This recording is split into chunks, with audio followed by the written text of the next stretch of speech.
All right, so we are going to use a brand new configuration on a Raspberry Pi and set up a Pihole. It's a pretty funny name. So what it is a DNS filter that filters out all the ads and network traffic that you don't want going out to the internet. So we're going to eventually force all of our computers to send all their traffic through this Raspberry Pi, which will in turn make sure that we're blocking ads. So I am using a Raspberry Pi 4 because they have gigabit. So for those of you that have a faster internet connection than 100 megs, that's a good way to go. So the first thing we want to do is we want to log in, and since this is a brand new installation, we're going to use the username Pi, and the password is raspberry. That gives us the login. So you can see down here we're logged in. So we're going to go sudo apt update.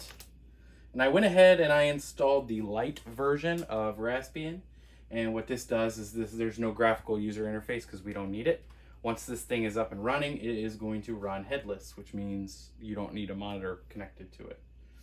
So we have 53 packages that can be upgraded. So this is going to take a while. So we're going to go ahead and type in the command for that, which is sudo apt upgrade. And it's going to ask me if I want to do it. I'll say yes. And we just let it do its thing. So what we're going to do is we are going to install the blocker on here. So we're going to use a Raspberry Pi, and we're going to download and install it like we already did. We used a USB to micro USB, plugged it into our computer. We imaged it and plugged it into the Raspberry Pi. The Raspberry Pi booted up, and so now we just get to watch it do updates. So this is a brand new install. Nothing's been put on here. So our next step, once this is up and running, is to set a few things. And it seems like the Raspberry Pi install script really does most of the work for you. So we're not going to mess with any settings right now other than just getting everything up to date. And then we're going to install the Raspberry Pi script. So once we've gotten there, we'll bring that up here in just a second. Okay, so all of our updates have finished. We're running good. We went ahead and we played with it a little bit, and we're ready to go ahead and show you how to do this. So what we're going to do is we're going to type in sudo curl dash at lowercase s capital S L capital L space https:// install.pi-hole.net space pipe bash. And so what this command is going to do is it's going to say run as root, download this file, and then run this file in the shell. Oh, wrong keyboard, haha. Okay, so it's checked for root. It sees we have sudo, and it is working on updating our packages. So now it says this installer will transform your device into a network-wide ad blocker. Yeah! The Pi-hole is free, but powered by your donations. So if you want to donate, pihole.net/donate. Hit enter. It is a server, so it needs a static IP address to function properly. If you've not already done so, you must ensure this device has a static IP. Okay, so we are going to choose yes, and hopefully it will give us the option of providing an ISP, but we'll see, or IP address. We'll figure that out in a minute. But it says select upstream DNS provider. To use your own, select custom. So personally, you've got Google and a whole bunch of different options here. I like OpenDNS because it allows, it doesn't log your DNS. So that's pretty nice. So I will go ahead and use OpenDNS. Now it needs a block list. By default, you only get one. So we're getting the Stephen Black Unified Host Lists. This one's pretty good. It's pretty extensive. So we're going to hit OK. Now we got to select protocols. So we're going to do IPv4 and IPv6. If you prefer to just do IPv4, that's fine. But we'll do both. So we'll hit OK. Do you want to use your current network settings as a static address? No, I do not. We want to set our static address. And currently in my network, I believe this is going to be .9. Oops.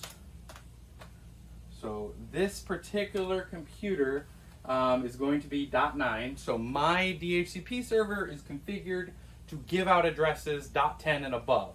So I can't set anything in .10 or above as a static IP or I'll have a conflict. But I've reserved specifically those 8 IPs to serve for static IPs. So it definitely wants to have a static IP, and we've given it one. Our default gateway is already correct, so we're going to go ahead and hit OK. So those settings, it's 10.10.1.9/24. That /24 is your net mask, so that normally you'll see that as like 255.255.255.0.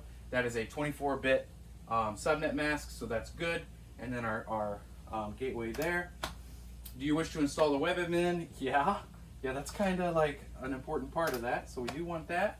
We want to install the web server, and again, you don't want to run this on, and we want queries, anything that already has a web server on it, because it's going to delete all that. Okay, so we want to select a privacy mode for faster than for FTNL DNS. So I'm going to go ahead and click show everything, but you can hide domains and clients. You can do anonymous mode. You can do all these things. And it's probably a good idea if you're really crazy about that. You want to do that, that's fine. I like to show everything, at least at first. It just helps make sure everything's working okay and do any logging. So it is now checking for repositories and all that good stuff. And it is processing installs. So it's just going to run this script. We've configured all the settings. So now we just get to wait and let it run its script. You can see it's doing, so it's right now it's unpacking everything and getting it ready. And hopefully installing it. So now what it's doing is it's creating all of our config files. So everything that we just went through and we just set up so we entered in all those things, it's actually making that for us. So if we wouldn't have gone through that script, we'd have to go into each of these files that it's currently working on and maybe change 1 or 2 things. So it made it like super easy, which is great. So hopefully this will finish up someday. But you know, Raspberry Pi is a $60 computer, so if it's a little slow, we can't hate it too much, right? So it's creating links, more config files. It's using PHP 7.3. And setting everything up. So we just get to wait until it's done. But hopefully this is really nice because it makes it kind of work out of the box, which is what we're hoping for. So there's a few things that you can do after you get done with this install. You can manually change all of your computers to the new IP address, which we set as 10.10.1.9, or you can set up your DHCP server to automatically tell everybody that your DNS server is 10.10.1.9. And then you don't have to, but you want to set a secondary DNS as well and make that one outside your network. That way, if something does happen, your Pi takes a crap, you don't lose all your internet. Okay, so now we get to configure our devices to use the Pihole as their DNS server.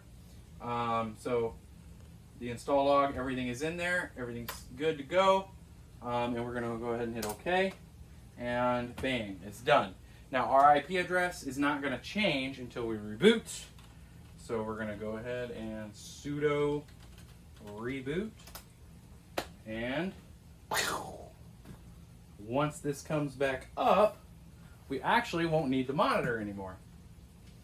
So that'll be pretty cool. And we're back. Okay, so what we did is we went ahead and we got our Raspberry Pi. Everything's installed. We rebooted it. It's running great.